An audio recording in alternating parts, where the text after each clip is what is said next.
O que é o Estado? Na prática, o Estado pode ser descrito como uma entidade coercitivamente monopolista da criação de leis dentro de uma área territorial delimitada. O Estado mantém a sua posição de monopólio através da força, impossibilitando a existência de outros fornecedores de lei. Além disso, o Estado é a única instituição que se sustenta por meios políticos, ou seja, faz uso da agressão para arrecadar os seus recursos. Por exemplo, o Estado declara o seu próprio ato de roubo como legal e o chama de imposto. Enquanto isso, os indivíduos só podem obter os seus recursos por meios econômicos, ou seja, produzindo algo de valor para outras pessoas e fazendo trocas voluntárias. Para que servem as leis? As leis têm o objetivo de prevenir e resolver conflitos entre indivíduos. Conflitos entre indivíduos ocorrem por causa de escassez de recursos e diversidade de interesses pessoais. A existência de conflitos faz com que o conceito de propriedade seja necessário para haver uma cooperação social eficaz entre os indivíduos de uma sociedade. Vamos usar uma maçã como exemplo. Essa maçã é escassa. Isso quer dizer que ela não pode ser usada por duas pessoas ao mesmo tempo e satisfazê-las totalmente. Para evitar conflitos, é necessário introduzir o conceito de propriedade para poder determinar quem tem os direitos sobre a maçã, ou seja, quem tem o direito de decidir como a maçã será ou não usada. Mas como que os direitos de propriedade poderiam ser determinados num caso como esse? Imagine dois indivíduos numa ilha deserta, o João e o Pedro. O João está colhendo maçãs para comer mais tarde, mas o Pedro pega uma das maçãs sem o consentimento do João. O João defende que possui propriedade sobre a maçã, e o Pedro não concorda. Ocorre então um conflito entre os dois. Sem uma terceira pessoa para fazer um possível julgamento de quem tem a propriedade sobre a maçã, eles podem talvez encontrar uma maneira pacífica de resolver conflitos através de um acordo, ou podem partir para a violência física. É evidente que a opção violenta não é muito vantajosa para nenhum dos dois envolvidos. A outra opção, apesar de ser pacífica, é mais complicada, já que cada um tenderá a querer se dar bem no acordo, fazendo assim com que algum dos dois talvez perca a paciência e acabe partindo para a opção violenta. Fica difícil de achar uma solução simples e pacífica nesse caso. Imagine um terceiro indivíduo na ilha, chamado Rafael. Agora existe uma maneira simples de fazer com que o João e o Pedro resolvam um conflito de forma pacífica: a arbitragem. A opção violenta ainda existe, mas a probabilidade de ser usada fica bem mais baixa. Os dois indivíduos no conflito decidem consultar a opinião do Rafael sobre o caso e concordam que a decisão tomada pelo Rafael será a decisão final. Cada um conta o seu lado da história e o Rafael avalia quem possui os direitos de propriedade sobre a maçã. Depois de ouvir os dois lados, ele decide que a maçã pertence ao João. O Rafael acaba de criar uma lei ao dar o direito de propriedade para um dos indivíduos. Mas o João acha injusto que o Pedro tenha que apenas devolver a maçã. Ele quer que o Pedro dê 5 maçãs por causa do tempo perdido para resolver o conflito. Sem que os dois consigam resolver essa disputa entre eles mesmos, eles pedem pela opinião do Rafael mais uma vez. O Rafael reconhece a necessidade de indenizar o tempo perdido, mas acha que apenas 2 maçãs adicionais seriam o suficiente.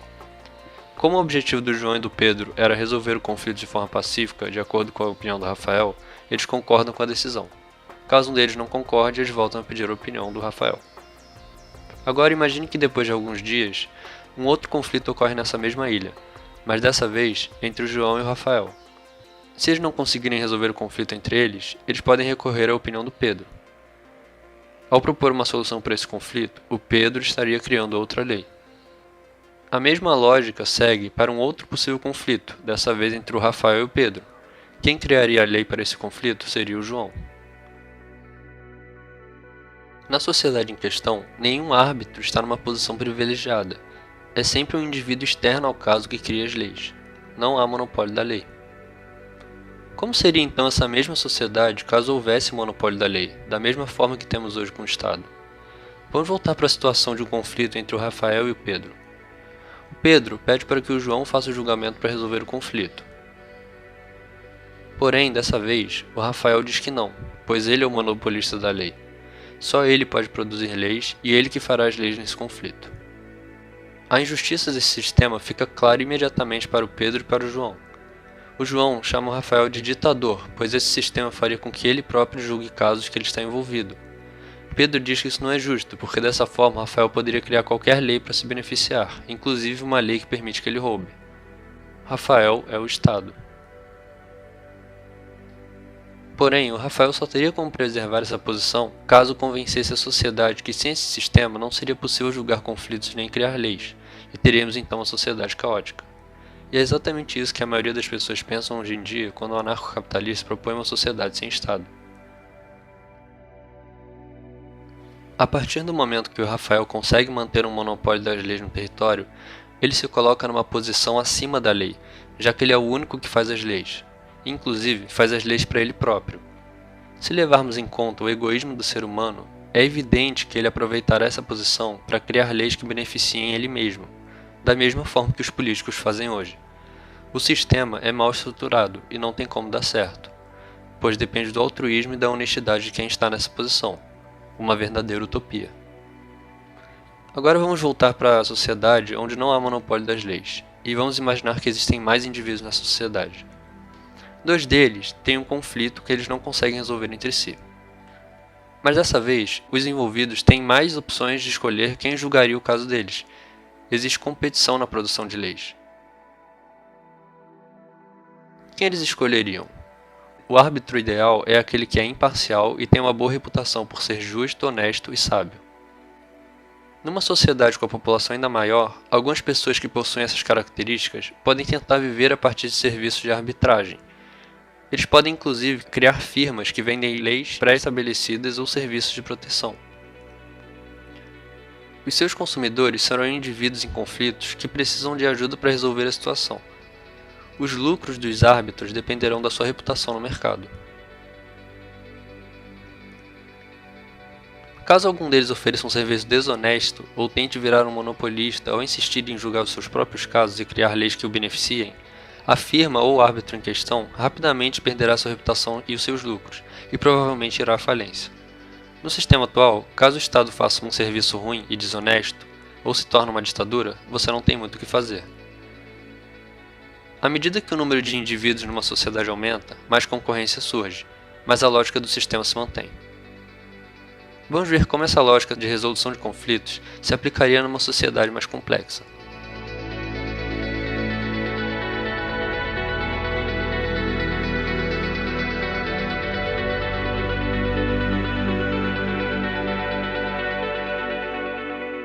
Imagine uma grande sociedade onde, ao contrário de hoje, a comida é provida pelo Estado. Pode ser difícil para as pessoas que vivem lá pensarem em alguma outra forma de distribuição de comida que não seja solução estatal. Elas temem morrer de fome sem o Estado planejando e direcionando a comida. A maioria não consegue imaginar como o livre mercado poderia possivelmente produzir e direcionar comida, e muito menos como eles viveriam melhor com tal sistema. Eles estão acostumados demais com a comida sendo provida pelo Estado para imaginar outra solução. Hoje em dia, nós estamos acostumados com uma sociedade onde a arbitragem, criação e aplicação de leis são serviços monopolizados pelo Estado. A população teme o caos sem o Estado criando leis e julgando conflitos. A maioria não consegue imaginar como o livre mercado poderia possivelmente atuar nesse setor, muito menos como nós viveríamos melhor com tal sistema. Para ilustrar como tal sistema poderia funcionar, vamos imaginar a seguinte situação. A Maria vive numa sociedade anarcocapitalista onde a lei e a segurança são feitas por serviços privados. Como a maioria das pessoas, a Maria tem uma demanda por segurança dentro e fora da sua propriedade. Ela não quer que ninguém a agrida ou a roube. A Maria também demanda que caso alguém a agrida ou viole a sua propriedade, o agressor seja devidamente julgado e punido. Como as demandas da Maria são demandas comuns entre vários indivíduos, haverá oferta para suprir essa demanda. Entre as várias agências privadas existentes para ofertar esses serviços, a Maria é cliente de uma agência chamada OPS Serviços de Proteção. Essa agência possui uma boa reputação por prevenir crimes e punir o agressor se um crime for cometido. A Maria paga pelo serviço de proteção mensalmente, da mesma forma que ela paga por outros serviços básicos, como eletricidade, por exemplo. O pacote de segurança e justiça contratado pela Maria é um pacote básico da empresa, que é adequado para sua condição financeira e o seu estilo de vida. No pacote de segurança, a Maria também escolheu uma opção de seguro, ou seja, caso alguém roube algo que pertence a ela, o seguro pode cobrir o prejuízo de forma rápida. Enquanto a Maria volta para casa de madrugada após uma festa, ela é vítima de um assalto à mão armada e tem seu carro roubado. Assim que possível, ela entra em contato com a sua agência de segurança. A agência manda 3 policiais para o local para tentar identificar o ladrão. Infelizmente, apesar dos agentes chegarem no local 4 minutos depois, o ladrão já conseguiu fugir. Os policiais da agência fazem uma rápida investigação da cena do crime e buscam algum jeito de identificar o culpado, através de alguma câmera de segurança ou algumas testemunhas, por exemplo. Como o contrato da Maria tinha opção de seguro, ela recebe uma quantia de dinheiro para compensar o bem perdido e o trauma emocional. A Maria podia ficar satisfeita com a recompensa do seguro e deixar o caso de lado, mas mesmo que isso aconteça, é do interesse da agência de segurança procurar o culpado para poder recuperar pelo menos uma boa parte do dinheiro que eles gastaram para indenizar a Maria. Sem contar que eles devem manter a sua reputação e não podem deixar um caso como esse sair impune, senão eles poderiam perder clientes, já que não estão punindo os agressores, ou seja, não estão satisfazendo a demanda por punição em caso de crimes. Depois de conseguir consultar a imagem de uma câmera de segurança de um estabelecimento ao lado da cena do crime, a agência de segurança identifica um suspeito e consegue localizar onde ele mora, através de empresas de bancos de dados. A agência envia uma carta para a casa do suspeito explicando o caso, pedindo que ele pague uma quantia determinada de dinheiro como punição e que ele devolva o item roubado. O suspeito tem 2 opções: fazer aquilo que a agência pede e admitir que é culpado, ou se negar a pagar, jurando que é inocente. Vamos imaginar que o suspeito se recuse a pagar. A agência talvez queira saber o porquê do sujeito achar que é inocente, para que assim não corra um risco de perder tempo com alguém que não é de fato culpado, pois além de trazer prejuízo, isso seria prejudicial para a reputação da empresa.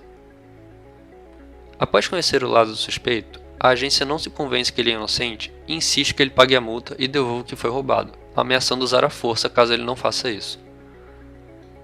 O suspeito agora tem as mesmas 2 opções de antes. Ou ele admite que é culpado, paga a multa e devolve o que foi roubado, ou ele diz que não vai pagar e que não tem nada a ver com isso.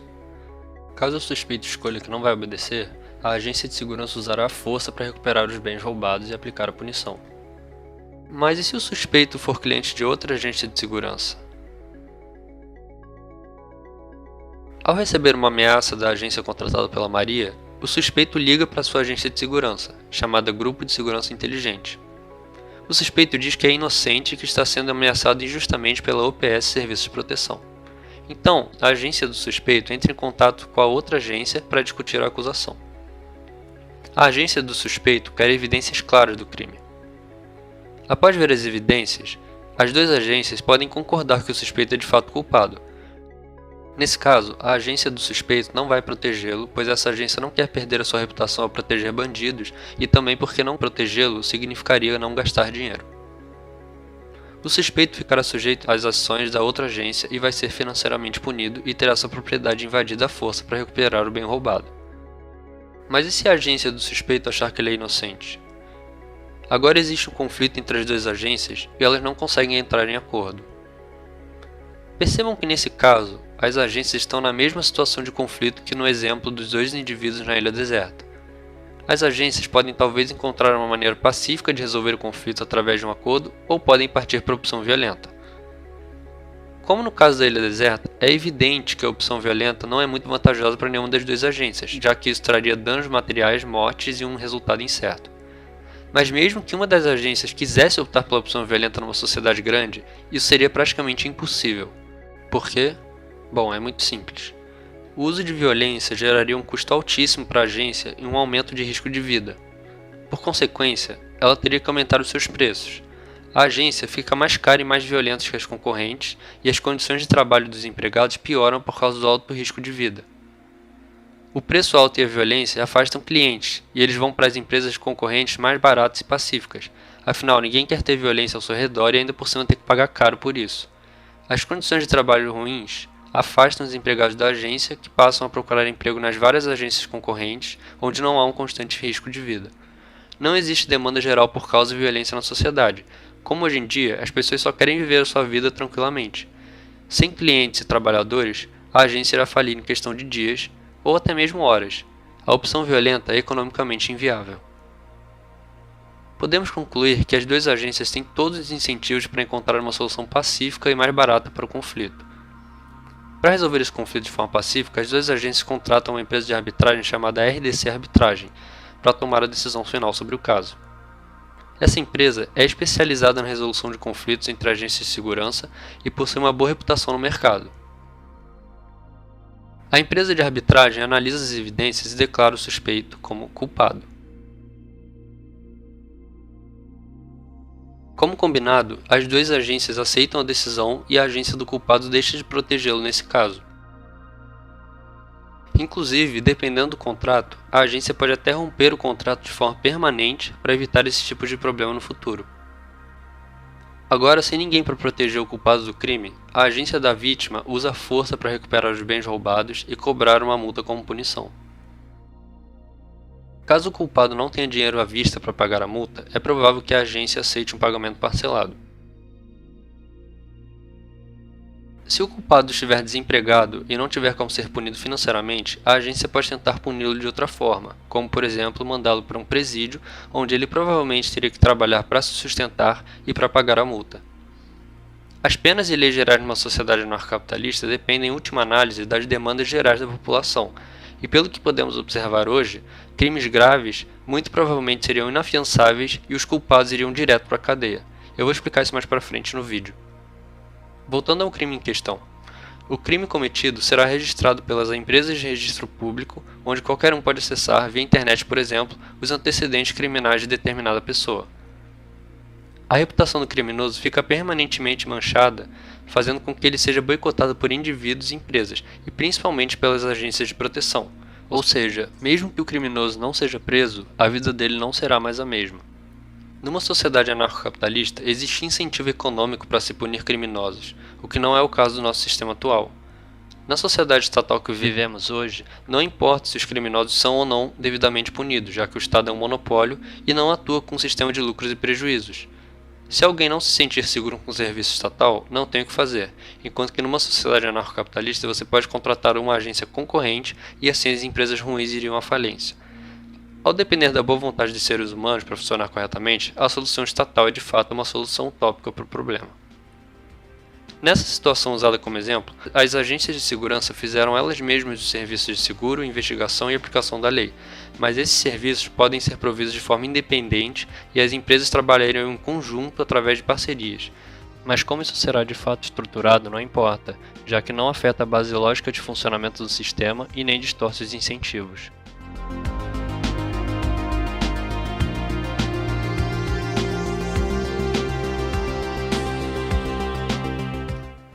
Onde há livre mercado e competição, existe soberania do consumidor. Ou seja, os bens produzidos refletem a demanda dos consumidores, já que se uma empresa não produz aquilo que as pessoas querem consumir, ninguém vai comprar dela, e a empresa vai acabar falindo. O dinheiro, nesse caso, funciona como uma espécie de voto. O objetivo dessa parte do vídeo é explicar como as preferências dos consumidores por lei e justiça seriam refletidas nas decisões tomadas por árbitros e agências de proteção. Existem duas potenciais situações de conflitos entre agências de segurança: conflitos de circunstâncias e conflitos de princípios. Anteriormente no vídeo, abordei um caso de conflito de circunstância entre duas agências, onde a agência OPS Serviços de Proteção acusou um cliente da agência Grupo de Segurança Inteligente de ter cometido um crime de roubo. As duas agências não conseguiam entrar em acordo sobre quais eventos haviam ocorrido entre seus clientes.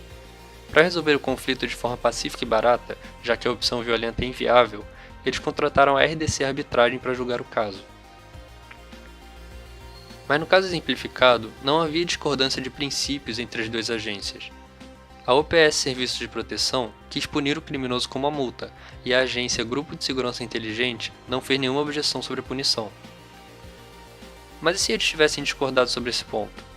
Digamos que a agência do culpado achasse que a punição não estava proporcional ao crime cometido, e achasse que apenas a metade do valor da multa seria suficiente. Por exemplo, imagine que a multa proposta é de R$10.000, mas a agência do culpado acha que a multa adequada seria R$5.000. Temos agora um conflito de princípios. Como que as agências iriam resolver esse conflito? As agências têm as mesmas duas opções de sempre: achar uma solução pacífica ou partir para a opção violenta. Como eu expliquei anteriormente, a opção violenta é praticamente impossível numa sociedade desenvolvida. A única opção viável é a opção pacífica, que além de ser mais inteligente, é mais barata para as agências. As duas agências vão ter que negociar entre si para chegar a um acordo sobre qual pena é mais adequada. A escolha da punição aplicada vai depender do poder de barganha das duas agências. Esse poder de barganha depende, em última análise, dos consumidores. Para demonstrar como consumidores de forma geral influenciam o poder de barganha das agências, vamos imaginar um exemplo mais extremo, uma discordância sobre a punição num caso de assassinato. Dessa vez, ao voltar para casa de madrugada, a Maria, que é cliente da UPS Serviços de Proteção, é assassinada. O agressor é cliente de outra agência de segurança, chamada Grupo de Segurança Inteligente. Vamos supor que as duas agências, depois de passarem pelo processo de investigação e arbitragem, visto anteriormente no vídeo, concordam que o suspeito é de fato culpado pelo assassinato. Mas agora, vamos imaginar que existe uma discordância sobre qual pena deverá ser aplicada. Uma agência é a favor da pena de morte e a outra é contra. A UPS Serviços de Proteção se anuncia como a favor da pena de morte e prometeu aos seus clientes que, em caso de assassinato, haveria pena de morte para o agressor. Eles poderiam perder vários clientes se o assassino da Maria não fosse punido com a pena de morte. Por outro lado, a agência Grupo de Segurança Inteligente se anuncia contra a pena de morte e prometeu aos seus clientes que eles não seriam punidos de tal forma, mesmo em caso de assassinato. Eles também poderiam perder vários clientes se o agressor da Maria fosse punido com a pena de morte. É do interesse de cada agência aplicar a sua própria pena, mas num conflito como esse, uma das agências necessariamente sai perdendo nesse ponto. Temos agora um conflito de princípio entre as agências e, como sempre, elas não têm como optar por uma resolução de conflitos violenta. Aqui está uma das maneiras de resolver o conflito de forma pacífica. Vamos supor que a UPS Serviços de Proteção estima que se a pena de morte não for garantida ao assassino, a agência vai deixar de lucrar R$1 milhão de clientes que decidiriam abandonar a agência, já que ela não consegue cumprir a promessa de punição. Isso quer dizer que é vantajoso para essa agência gastar um valor de até R$1 milhão para assegurar que o agressor seja morto.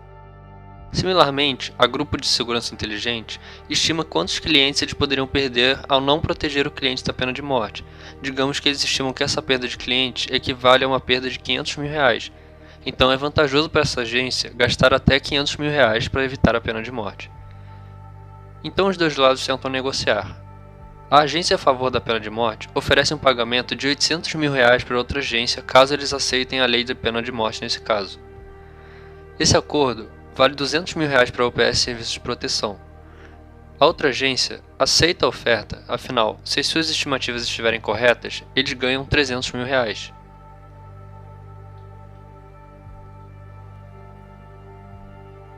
Como em qualquer troca voluntária, os dois lados se beneficiam com esse acordo.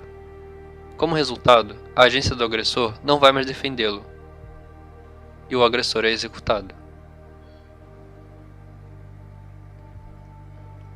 A maioria dos consumidores também se beneficiam, afinal, eles estão dispostos a pagar R$1 milhão para a aplicação da pena de morte, enquanto os outros consumidores só estão dispostos a pagar R$500 mil para que a pena de morte não seja aplicada.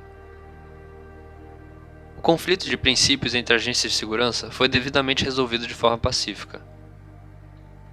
O conflito foi resolvido quando o pagamento foi feito por outra agência. A direção do pagamento foi determinada pelo poder de barganha das duas agências e, em última análise, pelas preferências dos consumidores.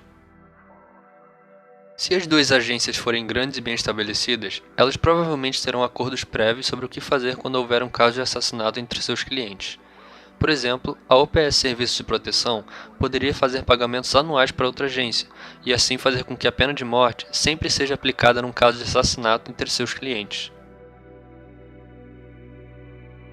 Se imaginarmos múltiplas agências de segurança, algumas a favor da pena de morte e outras contra, elas provavelmente teriam uma rede de pagamentos entre si. Para outros conflitos de princípios, como a pena ideal para roubo, a estrutura de pagamentos pode ser bem diferente. A estrutura dos pagamentos, como sempre, depende da preferência dos consumidores. A longo prazo, tal sistema iria tender a uma uniformidade de leis e de punições numa determinada sociedade, mesmo não havendo um monopólio de leis para determiná-las. Usando essa estrutura, podemos determinar, baseado na demanda majoritária atual da sociedade, quais leis poderiam ou não existir numa sociedade anarcocapitalista, como, por exemplo, punições fortes para assassinatos e outros crimes graves. Uma grande vantagem desse sistema é um mercado de leis dinâmico e descentralizado, onde leis ultrapassadas podem rapidamente ser reformuladas dependendo da demanda. Isso faz com que as leis possam se adequar melhor à cultura e às condições de um determinado local. E o melhor de tudo, as leis não dependem de um monte de parasitas. No entanto, isso também indica que uma sociedade anarcocapitalista, na prática, não necessariamente seria libertária. É possível haver sociedades anarcocapitalistas com leis conservadoras, por exemplo, e outras com leis libertárias, baseadas no PNA e na ética justnaturalista. A diferença é que essas leis seriam aplicadas sem o Estado, e você não precisaria financiar as leis que você discorda, ao contrário de hoje. Se você não estiver de acordo com as leis que imperam num determinado território, você pode livremente se mudar para outra sociedade, que tenha leis que estão mais de acordo com a sua demanda. Não importa qual moral ou ética você defende, o anarcocapitalismo é o sistema mais racional para se alcançar a ordem numa sociedade.